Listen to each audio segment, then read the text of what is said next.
Olá pessoal, no nosso último vídeo a gente falou um pouquinho sobre hemostasia primária. Hoje a gente vai falar sobre hemostasia secundária.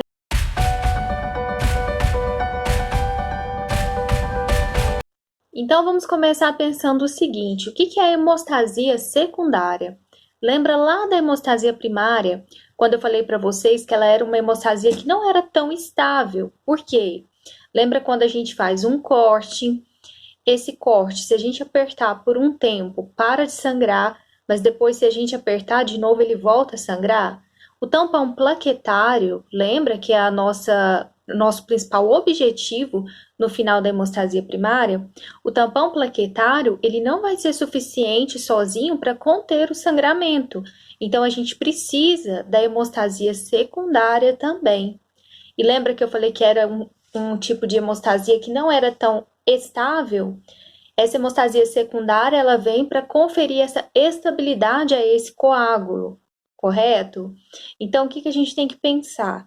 Na hemostasia secundária, a gente terá mais estabilidade para o nosso coágulo, para impedir aquele sangramento. E como que isso vai ocorrer? Qual o fator que vai estar envolvido? Na nossa hemostasia secundária, está envolvida a cascata de coagulação. Muitos alunos costumam brincar que é a cascata de coagulação.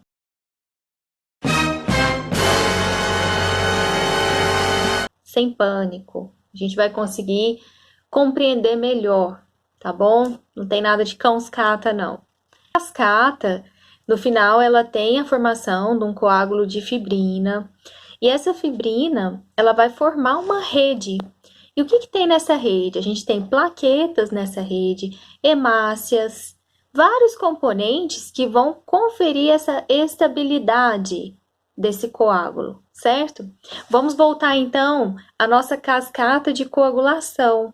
A nossa cascata de coagulação tem 3 vias, que é a via extrínseca, via intrínseca e via comum. Os fatores da via extrínseca, intrínseca e comum, eles vão transformar o fibrinogênio em fibrina.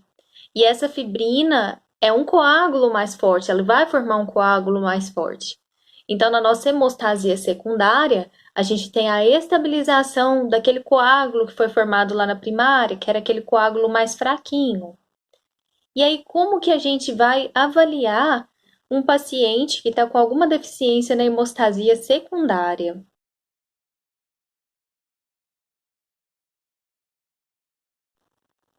Clinicamente, o nosso paciente vai apresentar hematomas, hemorragias ou equimose.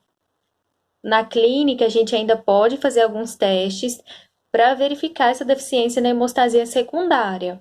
Então, a gente vai fazer a coleta de amostra sanguínea do paciente em tubos sem EDTA, sem nenhum anticoagulante. De qual tubo que eu estou falando? Tubo de tampa vermelha. Então, nós temos 2 testes. Um chama tempo de coagulação, onde eu vou ver quanto tempo vai levar para formar o coágulo. Retração do coágulo. Por que tem esse nome? A fibrina, ela vai comprimir o coágulo e aí o soro vai ser liberado, certo? Tanto o tempo de coagulação quanto o tempo de retração do coágulo, se estiver aumentado, significa que o nosso animal tem uma deficiência na hemostasia secundária.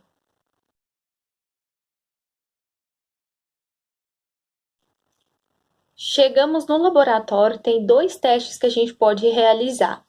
TP, que é tempo de protrombina, e TTPA, que é o tempo de tromboplastina parcial ativada. Como que essa amostra, como que essa amostra deve vir para a gente? É plasma que a gente utiliza e é no tubo de tampa azul. Vou deixar um tempo aí para vocês pensarem qual que é o componente dele para a gente refrescar a nossa memória. Sabia que todo mundo ia acertar. Citrato de sódio. Então, para esses testes, eu vou utilizar o tubo com citrato de sódio. Nossa, ótimo! A gente já sabe que vai trabalhar com plasma, tubos de citrato de sódio e que existem 2 testes, TP e TTPA. Mas o que esses testes vão avaliar, né? Então, vamos lá. O TP, ele vai avaliar a via extrínseca e comum, e o TTPA vai avaliar a via intrínseca e comum. Calma aí que a gente vai passar um macete para vocês. O que é o macete, gente? TP, toda vez que falar de TP, eu quero que vocês pensem em pé.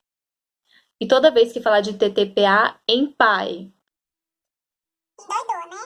Mas tudo bem, vamos lá, vocês vão entender. Olha só, quando eu falar de TP, eu penso em TPé, é no final de via extrínseca.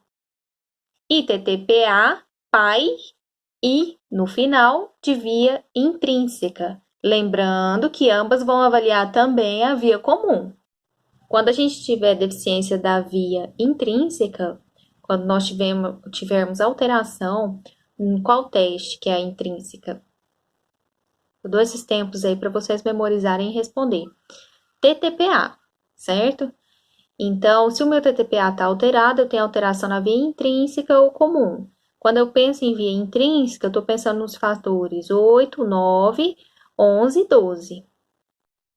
Quando eu avalio a via extrínseca, eu utilizo qual teste? TP. E aí, eu estou avaliando o fator 7. E também, quando a gente está pensando em fator comum, a gente fala do fator 10. Essa foi a nossa explicação, né? Alguns conceitos sobre hemostasia secundária. Eu espero que tenha esclarecido um pouco para vocês.